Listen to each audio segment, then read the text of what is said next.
हाँ नमस्कार। कल हमने आपको बताया था जो भौतिक गुण चल रहे हैं उन भौतिक गुणों में हमने एक परमाणुीय आकार बताया, दूसरा आयनन विभव, तीसरा गलनांक क्वथनांक, चौथा कठोरता और पांचवा ऑक्सीकरण अंक, ऑक्सीकरण अवस्थाओं के बारे में हमने आपको बताया था। अब छठा गुणधर्म हम ले रहे हैं, ये है चुंबकीय गुणधर्म।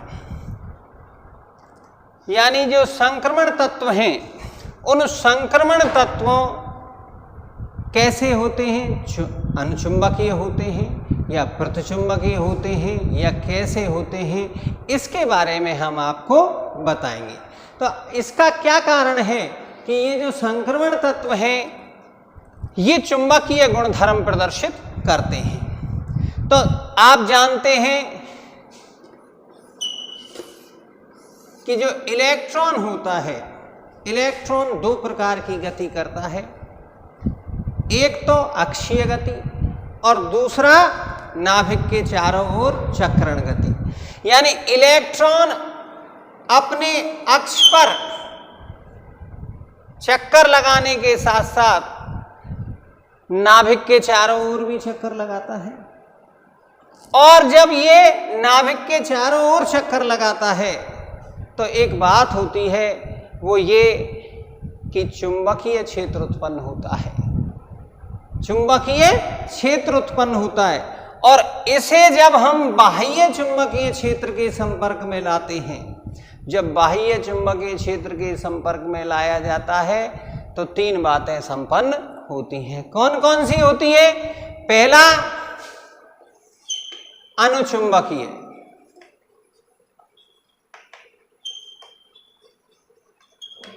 दूसरा प्रतिचुंबकीय और तीसरा लोह चुंबकीय।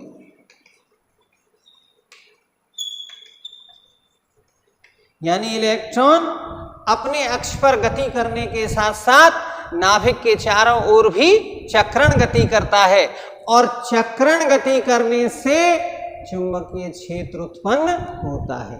जब चुंबकीय क्षेत्र उत्पन्न होता है, इसे जब बाह्य चुंबकीय क्षेत्र के संपर्क में लाएंगे तो तीन बातें होती हैं। यानी वे तत्व जिनके बाह्य कोश में अयुग्मित इलेक्ट्रॉन है, जो अयुग्मित इलेक्ट्रॉन रखते हैं, आपको बताया स्कैंडियम, टाइटेनियम, वेनेडियम, यानी डी उपकोश में क्या है, अयुग्मित इलेक्ट्रॉन उपस्थित होते हैं। वो बाह्य चुंबकीय क्षेत्र के द्वारा आकर्षित होते हैं और अनुचुंबकीय गुणधर्म प्रदर्शित करते हैं। क्योंकि इसका चक्रण एक ही तरफ होगा तो कुछ ना कुछ चुंबकीय आघूर्ण उत्पन्न होगा, ये कहलाते हैं अनुचुंबकीय। अब दूसरी बात प्रतिचुंबकीय। प्रतिचुंबकीय में आपने जाना, यानी जिनमें इलेक्ट्रॉनों का युग्मन होता है, यानी जिनके कोश में इसमें दो इलेक्ट्रॉन होने चाहिए, अयुग्मित नहीं होना चाहिए। इलेक्ट्रॉनों का युग्मन अगर होता है तो देखो साहब, एक इलेक्ट्रॉन के द्वारा उत्पन्न चुंबकीय आघूर्ण एक तरफ और दूसरे के द्वारा उत्पन्न चुंबकीय आघूर्ण दूसरी तरफ, तो एक दूसरे के प्रभाव को ये क्या प्रतिसंतुलित कर देते हैं, नष्ट कर देते हैं। इसलिए कैसे गुणधर्म प्रदर्शित करते हैं? प्रतिचुंबकीय गुणधर्म प्रदर्शित। यानी जिनमें इलेक्ट्रॉनों का युग्मन होगा वो पदार्थ, वो तत्व क्या दर्शाएंगे? प्रतिचुंबकीय गुणधर्म प्रदर्शित करेंगे। लेकिन तीसरी बात क्या है, जो ऐसे भी पदार्थ हैं जो बाह्य चुंबकीय क्षेत्र के द्वारा आकर्षित होते हैं, लेकिन चुंबकीय क्षेत्र हटा लो तो स्वयं भी चुंबक की तरह व्यवहार करते हैं। इन्हें हम क्या कहते हैं? लोह चुंबकीय पदार्थ कहते हैं। इनको क्या कहते हैं हम? लोह चुंबकीय पदार्थ कहते हैं। तो तीन प्रकार की बात हमने इसमें बताई। अनुचुंबकीय यानी जिनके अंदर अयुग्मित इलेक्ट्रॉन पाए जाएंगे वो आकर्षित होंगे चुंबक द्वारा। प्रतिचुंबकीय प्रतिकर्षित करेंगे कब? जब इलेक्ट्रॉनों का युग्मन होगा। और तीसरा लोह चुंबक, यानी चुंबकीय क्षेत्र हटा लिया जाए फिर भी वे चुंबक की तरह व्यवहार करते हैं। इन्हें हम क्या कहते हैं? लोह चुंबक। अब इसके अंतर्गत वो एक प्रश्न पूछते हैं, चुंबकीय आघूर्ण ज्ञात करना। ये अक्सर एक आध साल में सवाल आता रहता है। जैसे मैंने पहले भी आपको बताया था, चुंबकीय प्रचक्रण सूत्र,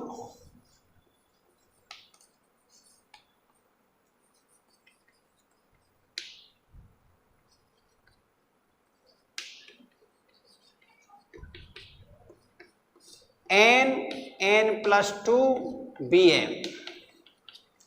अब n बराबर क्या होता है? अयुग्मित इलेक्ट्रॉन। n बराबर क्या है? अयुग्मित इलेक्ट्रॉन। आपसे प्रश्न करेगा वो Ni+2 के लिए चुंबकीय आघूर्ण का मान ज्ञात कीजिए। तो कैसे निकालेंगे? पहले Ni+2 का विन्यास अपन लिखेंगे, यानी Ni का कितना होता है? 28। देखो 1s2 2s2 2p6 3s2 3p6 3d8 4s2, ये तो हो गया निकिल 28। अब हमको निकिल में से 2 इलेक्ट्रॉन निकालने हैं। बाह्य कोश कहाँ है? ये रहा। एक निकालो, 2 निकालो। जब 2 निकालेंगे तो ये 0। अब डी उपकोश के अंदर कितने इलेक्ट्रॉन रहे? 8। इनमें चेक करो कितने अयुग्मित इलेक्ट्रॉन है। यही प्रश्न कई बार आता है Ni+2 का, इसलिए मैं इसको बता रहा हूं। 1-2 और बता देंगे, देखें जरा चेक कर करके। 8 भरने, पहले हुंड के नियम से एक एक इलेक्ट्रॉन अयुग्मित बढ़ेगा। 1 1 1 1 1, कितने हो गए? 5। अब कितने बचे? 3 3 और भरो, युग्मन होगा युग्मन होगा युग्मन। अयुग्मित कितने बचे साहब? 2। मान रख दो, सूत्र आपके पास मौजूद है। क्या है सूत्र? ये रहा। इसमें n का मान रखेंगे 2, तो 2 2 + 2 और ये हो गया 2 और 2 4, 4 दूनी 8 8। इसका मान आप निकाल दो। इस तरह के प्रश्न इसमें बनेंगे। दूसरा प्रश्न आप चाहो Cr+3 के लिए चेक करें। आप देखो क्रोमियम कितना होता है? 24। विन्यास लिखें पहले 24 का। 24 का विन्यास जब आप लिखोगे 1s2 2s2 2p6 3s2 3p6 3d5 4s1, क्योंकि होना चाहिए था 3d4 4s2, लेकिन आप जानते हैं इसमें अर्धपूरित कक्षक बनता है, तो एक इलेक्ट्रॉन कहाँ आ जाता है? डी में। तो विन्यास क्या हो जाता है? 3d5 4s1। अब इसमें से 3 निकालो साहब, क्योंकि Cr+3 करना है, और जब धनावेश लाओगे तो क्या करोगे? इलेक्ट्रॉन त्यागोगे। तो एक तो यामित निकाल दो, 2 यामित निकाल दो, बचेंगे कितने? 3। तो 3 के लिए 3 कैसे भरोगे?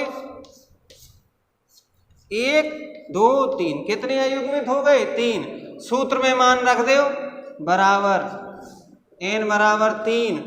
यहां पे रखो साहब 3 + 2 बराबर कितने हो गए? 5 तिया 15। 15 को वर्गमूल निकाल लीजिए। इस तरह से चुंबकीय गुणों के बारे में ये प्रश्न पूछा जाता है अक्सर। 2 मैंने आपको निकाल के बता दिए।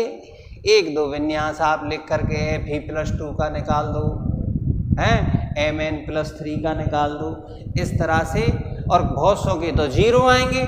जैसे Hc+3 का निकालोगे, Hc+3 में क्या 3 इलेक्ट्रॉन त्याग देगा, D में 0, तो उसका चुंबकीय आघूर्ण कैसा हो जाएगा? 0 हो जाएगा।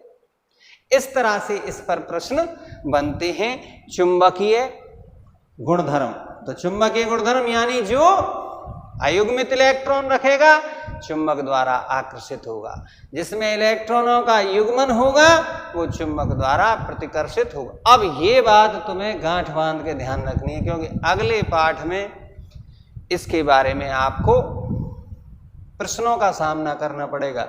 जो संकुल यौगिक हैं उनमें ये बात पूछी जाती है कि ये अनुचुंबकीय होगा या ये प्रतिचुंबकीय होगा, ये रंगहीन होगा या ये रंगहीन होगा।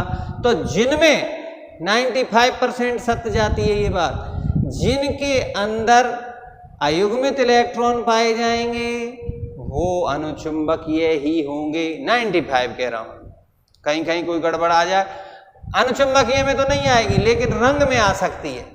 और रंगीन के लिए जिसमें अयुग्मित इलेक्ट्रॉन होगा वो रंगीन होगा, और जिसमें इलेक्ट्रॉनों का युग्मन होगा वो कैसा होगा, रंगहीन होगा। अगला गुणधर्म मैं आपको बता रहा हूं, अंतराकाशी यौगिक। 7वां गुणधर्म है अंतराकाशी यौगिक।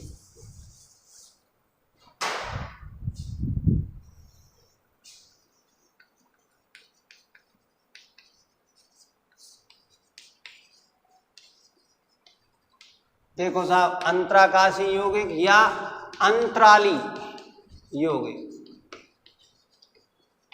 ये क्या होते हैं आपको आप आराम से जानते हैं कि जो संक्रमण तत्व हैं ये क्या परिवर्तनशील ऑक्सीकरण अवस्था प्रदर्शित करते हैं। मैंने इसके बारे में आपको कल काफ़ी बताया था, 18-19 मिनट इसी बारे में ही बताया था कि ये परिवर्तनशील ऑक्सीकरण अवस्था दर्शाते हैं। ये परिवर्तनशील ऑक्सीकरण अवस्था क्यों दर्शाते हैं इसका भी कारण बताया था। तो अंतराकाशी यौगिक यानी संक्रमण तत्वों के अंदर आंतरिक कोश उपस्थित होते हैं, और इन आंतरिक कोशों में ये छोटे आकार वाले तत्वों, चाहे तो साथ में लिख लिया करो, मैं धीरे धीरे ही बोल रहा हूं। जो संक्रमण तत्व होते हैं इनमें आंतरिक कोश उपस्थित होते हैं। इन आंतरिक कोशों में ये छोटे आकार वाले जो तत्व हैं, जैसे हाइड्रोजन, बोरॉन, कार्बन, इस तरह के तत्वों को उनके अंदर स्थान देते हैं। क्या समझे कि संक्रमण तत्वों में आंतरिक कोश उपस्थित होते हैं। क्या होते हैं, आंतरिक कोश। उन कोशों में ये छोटे आकार वाले जो तत्व हैं इन तत्वों को उनके अंदर स्थान दे देते हैं, जिससे क्या होता है, ये यौगिक बनाते हैं। उनको हम क्या कहते हैं, अंतराकाशी यौगिक। ये ना तो आयनिक होते हैं ना सहसंयोजक होते हैं। इनके गुणधर्म, ये गलनांक क्वथनांक इनके उच्च पाए जाते हैं। ये कठोर होते हैं। बोराइड तो इतने कठोर हैं कि हीरे से भी ज्यादा कठोर पाए जाते हैं। ये धारा का चालन करते हैं। तो अगला ये गुणधर्म, 7वां गुणधर्म क्या था, अंतराकाशी यौगिक यानी संक्रमण तत्व जिनमें आंतरिक कोश होते हैं वो छोटे आकार वाले तत्वों को इनमें स्थान दे देते हैं, और स्थान दे करके जो यौगिक बनाते हैं वो यौगिक कैसे बनते हैं, उनको क्या कहते हैं हम, अंतराकाशी यौगिक। ये कैसे होते हैं, कठोर होते हैं, गलनांक क्वथनांक उच्च होते हैं, और धारा का चालन ये करते हैं। अगला बिंदु आता है 8वां, संकुल यौगिक का निर्माण। देखो, संकुल यौगिक के निर्माण के बारे में अगला जो चैप्टर अपना आएगा, उपसह संयोजक यौगिक, उसमें विस्तार से बताया जाएगा। इस पर प्रश्न भी बनते हैं बहुत बड़े बड़े। यहाँ इसका चूंकि बिंदु आया है, अब इस बिंदु को इसका गुणधर्म है तो यहाँ बताना पड़ेगा आपको। तो क्या है कि जो बीबीटी का सिद्धांत है, ये जो संक्रमण तत्व हैं ये संकुल यौगिक बनाते हैं। कारण क्या है, इनका आकार का छोटा होना, आवेश घनत्व का अधिक होना। आपसे पूछे कि ये संक्रमण तत्व संकुल यौगिक बनाते हैं क्यों, उत्तर क्या लिखोगे आप, इनके आकार छोटे होते हैं। आकार छोटे होते हैं, आवेश घनत्व का मान अधिक होता है, और आवेश घनत्व का मान अधिक होता है, और ये परिवर्तनशील ऑक्सीकरण अवस्थाएं प्रदर्शित करते हैं। इस कारण क्या है, ये संकुल यौगिक का निर्माण करते हैं। अब संकुल यौगिक कैसे बनाएंगे?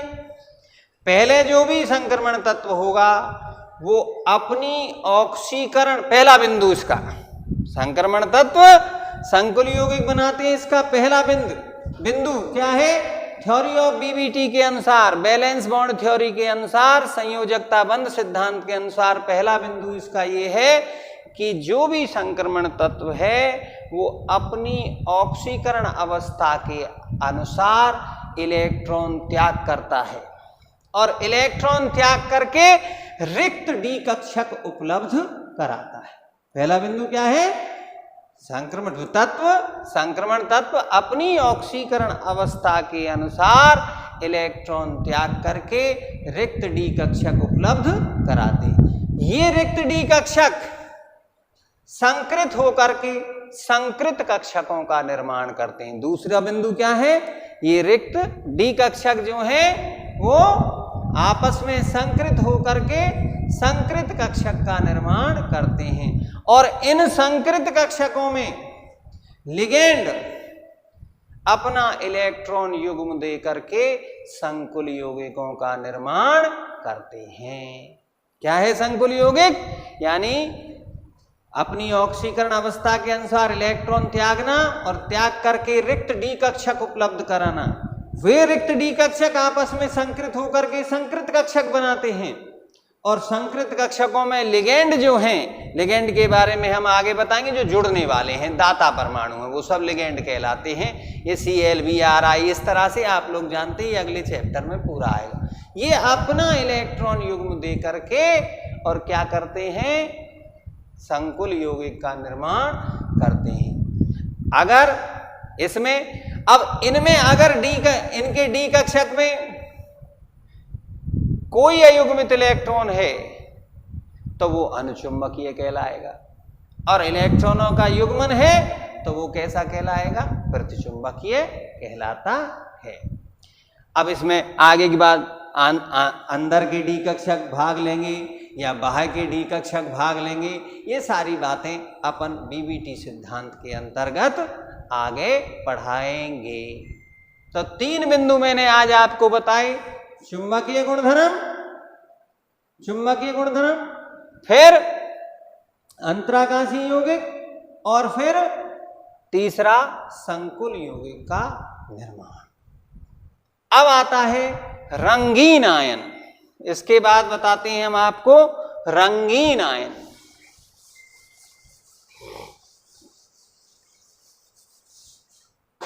रंगीन आयन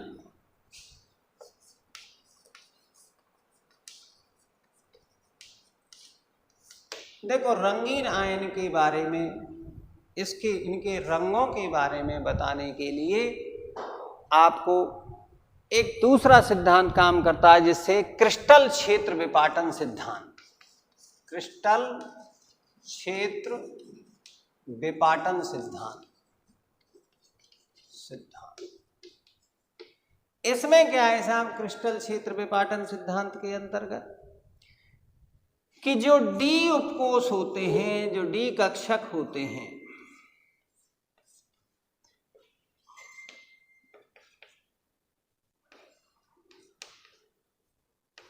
ये संभ्रंश होते हैं। कैसे होते हैं साहब? ये संभ्रंश होते हैं, यानी समान ऊर्जा वाले होते हैं।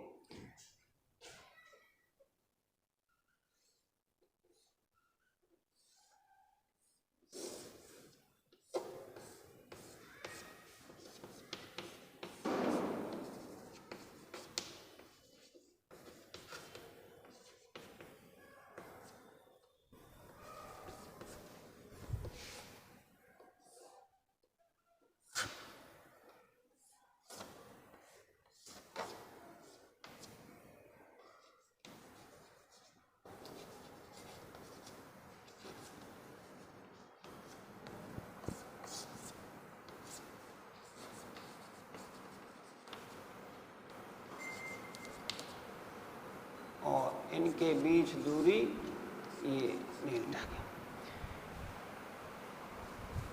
तो क्रिस्टल क्षेत्र विपाटन सिद्धांत क्या कहता है, इसके बारे में भी अगले चैप्टर में संकुल यौगिक और क्रिस्टल क्षेत्र विपाटन सिद्धांत के बारे में बहुत आगे काफ़ी कुछ बताया। यहाँ जितना हमें गुणधर्म के हिसाब से लेना है वो मैं आपको यहाँ बता देता हूँ। आगे की जो डिटेल है वो अगले चैप्टर में अपन इनके बारे में विस्तृत अध्ययन करेंगे।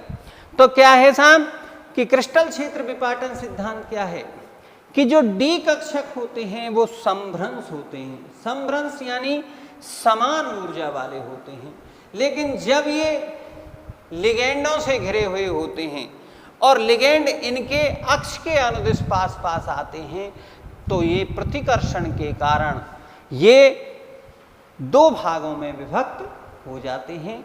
एक तो कम ऊर्जा वाले T2G कक्षक, एक तो कम ऊर्जा वाले T2G कक्षक और दूसरे अधिक ऊर्जा वाले EG कक्षक। क्या होता है, प्रतिकर्षण के कारण ये दो भागों में विभक्त हो जाते हैं। डी कक्षक जो है डी उपकोष 5 भागों में बटे होते हैं। अब ये जब लिगेंड अक्ष के अनुदिश इनके पास आते हैं तो ये दो भागों में विभक्त हो जाते हैं। एक तो कम ऊर्जा वाले T2G कक्षक, इसमें कौन कौन से आएंगे T2G कक्षक में जो कम ऊर्जा वाले, DXY, DYZ, DZX और एक अधिक ऊर्जा वाले EG कक्षक। EG कक्षक के अंदर कौन आएगा, DX² - Y², DZ², ये दो ऊपर आएंगे और इनके मध्य ऊर्जा अंतर को हम डेल्टा से बताते हैं। तो रंग कैसे प्रदर्शित करता है, निम्न ऊर्जा स्तर के जो इलेक्ट्रॉन हैं वो दृश्य प्रकाश से अपनी तरंग दैर्घ्य के अनुसार विकिरण अवशोषित कर लेते हैं और इस विकिरण का कुछ भाग वो उत्सर्जित कर देते हैं, जिससे कि जो रंग की विकिरण वो अवशोषित करते उसका पूरक रंग प्रदान करते हैं। इस तरह से ये रंग प्रदर्शन करते हैं, यानी जिनमें अयुग्मित इलेक्ट्रॉन होंगे वो रंगीन होंगे 95% और जिनमें इलेक्ट्रॉनों का युग्मन होगा वो कैसे होंगे, रंगहीन होते हैं। तो क्रिस्टल क्षेत्र विपाटन सिद्धांत क्या, डी कक्षक समभ्रंश होते हैं, लेकिन जब ये लिगेंडों से घिरे हुए होते हैं और लिगेंड अक्ष के अनुदिश इनके पास पास आते हैं तो प्रतिकर्षण के कारण इनकी ऊर्जा बढ़ जाती है, बड़ी ऊर्जा वाले कक्षक, और ये दो भागों में विभक्त हो जाते हैं। एक तो कम ऊर्जा वाले T2G कक्षक और दूसरे अधिक ऊर्जा वाले EG कक्षक। तो निम्न ऊर्जा स्तर के इलेक्ट्रॉन यानी T2G के इलेक्ट्रॉन अगर इसमें अयुग्मित है तो ऊर्जा का अवशोषण करके दृश्य प्रकाश से ऊर्जा का अवशोषण करके यानी वहां से रंग लेंगे और उच्च ऊर्जा स्तर में चले जाते हैं और ऊर्जा का परित्याग करके यौगिक को उसका पूरक रंग प्रदान करते हैं। इससे हम क्रिस्टल क्षेत्र विपाटन सिद्धांत कहते हैं। अगला गुणधर्म आता है उत्प्रेरकी गुण। उत्प्रेरकी गुण, उत्प्रेरक यानी जो संकर छोटे छोटे से एक दो गुण और हैं। उत्प्रेरकी गुण क्या है साहब, संक्रमण जो तत्व हैं ये उत्प्रेरक के रूप में प्रयुक्त होते हैं। क्यों, क्योंकि इनके अंदर डी कक्षक इनके आंतरिक कोष उपस्थित होते हैं। इन आंतरिक कोषों में ये क्या क्रियाकारकों को आकर के स्थान देते हैं, क्रियाकारक आकर इनके साथ बंधन कर लेते हैं, जिससे ढीले ढाले बंधों वाली माध्य स्पीशीज बनती है और जो टूट करके उत्पाद देती है। यानी संक्रमण तत्वों का जो उपयोग किया जाता है वो किसमें किया जाता है, उत्प्रेरक के रूप में किया जाता है। तो उत्प्रेरक में ये काम में आते हैं। ज्यादातर आपने हाइड्रोजनीकरण की क्रियाएं पढ़ी होंगी, आपने देखा होगा ये उत्प्रेरक के रूप में काम में लिए जाते हैं। और फिर आता है अगला गुणधर्म मिश्र धातु बनाना। मिश्र धातु आप जानते हैं, सोने में जो सुनार होते हैं कुछ टांका मिलाते हैं, क्योंकि प्योर सोना नहीं बनाया जा सकता, उसमें तांबे का टाका मिला देते हैं। आपने कांसी के बर्तन भी घरों में पहले देखे होंगे, काजर पारे करें अम्मा, अब तो कहाँ है, अब तो स्टील ने ले लिया उसका स्थान। तो पहले ये सब चलता था। ये सब क्या है, जर्मन सिल्वर, गन मेटल, ये सब यानी एक संक्रमण तत्व को दूसरे संक्रमण तत्व में मिला दिया जाता है, जिससे जो यौगिक बनते हैं वो क्या मिश्र धातु कहलाते हैं।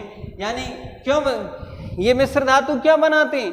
क्योंकि इन आपने देखा होगा इनके जो आकार थे वो लगभग बराबर थे, तो एक इलेक्ट्रॉन एक कोष से दूसरे के में आसानी से स्थापित हो जाता है। इस गुण के कारण ये क्या करते हैं साहब? मिश्र धातु का निर्माण करते हैं। तो ये सारे गुणधर्म मैंने आपको बता दिए, आप गिन सकते हैं। परमाणु आकार, आयनन विभव, गलनांक क्वथनांक, कठोरता, ऑक्सीकरण अवस्था, चुंबकीय गुणधर्म, रंगीन आयन, अंतराकाशी यौगिक, संकुल यौगिक, उत्प्रेरकी गुणधर्म और मिश्र धातु का निर्माण। ये गुणधर्म आपके कंप्लीट हुए, यानी डी ब्लॉक के बारे में हमने बताया और उनके गुणधर्मों के बारे में बताया। धन्यवाद, नमस्कार।